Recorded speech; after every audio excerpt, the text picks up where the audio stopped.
अस्सलाम वालेकुम जी सारे दोस्तों मेरे भरावां मैं तुहाडा भरा सिकंदर भट्ट ते तुहाडी खिदमत दे विच नवीं नवीं जगह ते नवें नवें किचन ते पंजाब पूरे दे विच साडा काम चलदा है। अलहमदुलिल्लाह अल्लाह पाक रोजी देंदा पिया, असीं करने पे मेहनत करने पे हां ते अल्लाह पाक बरकत पाउण वाला है।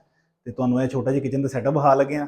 11 फुट जगह इस तरह है, ठीक है, ते 10 फुट जगह इस तरह है। 11 बाई 10 का छोटा जिहा किचन है, एक नॉर्मल घर दे विच 4 तो 5 मरले के घर दे विच ईजीली इन्नी कोई जगह होंदी है। उस तो बाद इहदे च इह हिस्सा कुछ ऐड कीता असीं, यह लगा के दिता है, लगा के दिता है। काउंटर ये खाली दीवार बनी सी थे, इस हिस्से में असीं अटैच करके इसकी खूबसूरती थोड़ी जी बनाई है ताकि दो दो चेयरां इधर आ जान, दो चेयरां इधर आ जान। तो यह किचन असीं लगाया जे सियालकोट के नाल पिंड डलवल के नाल पुराना मल्ले चक है। उसदे विच उत्थे घर शफीक भाई ने कवेत होंदे ने ते कवेत तो ही भाई ने सानूं आर्डर दिता है। साडे ज़्यादा पार्टियां ही बाड़दियां ने, रेट थोड़े जे अप होंदे ने, इहदी वजह दे नाल फिर ना इनक्रीज़ नहीं कर सकते। हर बंदे दी पहुंच दे विच किचन नहीं है। तो अल्लाह पाक सब नसीबों के करे।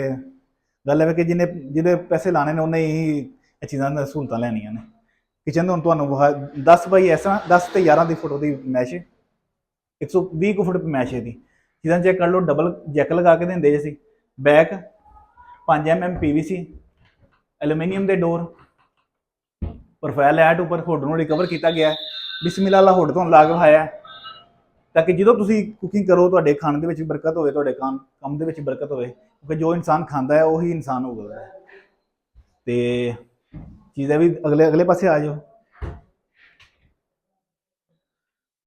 इत्थे नाल एक छोटा जिहा कार्नर दिता है। कार्नर का फायदा होंदा है कि चीज़ां पिछे तक तुहाडे हत्थ दे विच रेंज दे विच रहिंदियां ने। अगर वैसे अमूमन असीं इस तरह लेके जाने तो फिर चीज़ां दुश्वारी दे नाल पकड़ियां जांदियां ने। उस तो बाद इधर आ जाइए, ठीक है, अभी तुहाडे सामने ही इन्हां दी डीप भी साडी काफ़ी ज़्यादा रखने असीं 14 इंच। उस तो बाद इत्थे सिंक आना है, सिंक के उत्ते असीं प्लेट रैक दिता है। बस बहुत सारे कस्टमर कहते हैं तुसीं विंडो रिकवर कर देंदे हो, विंडो असीं कस्टमर की ही पसंद के नाल ही रिकवर करने। वैसे विंडो अगर ओपन छड्डी होए सानूं कोई फायदा नहीं है। इस तरह इहदे विच कि इन्हां दे बर्तन भी आ जाएंगे, चीज़ां भी इस्तेमाल दे विच आ जाएंगियां, ठीक है। उपर प्लेटां आ जाएंगियां, नीचे गिलास वगैरह इस तरह की चीज़ां आ जाएंगियां। तो सॉफ्ट क्लोजिंग तुसीं वेख लो, इधर स्टार्ट दिता लाडर दिता है। लाडर या इधर स्टार्ट ते आंदा या उधर एंड दे उत्ते आंदा हुंदा है। तो सानूं जिथे खूबसूरती लगती है कि इत्थे यार सूट करता है, असीं उत्थे लाडर दे दईदा है।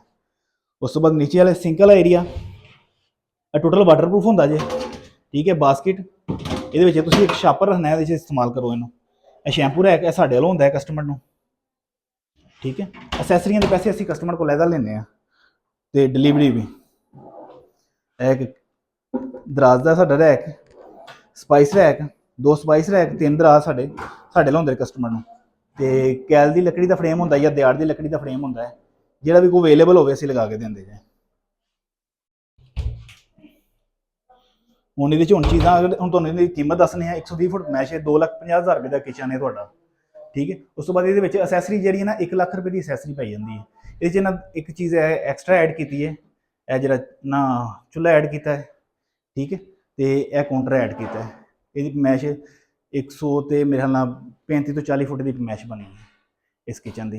इसका टोटल खर्चा जो है 3,90,000 रुपये का एक किचन मुकम्मल असैसरियां समेत चुल्हा पा के, ठीक है। 3,90,000 रुपये के असीं किचन का सैटअप भी दिता है।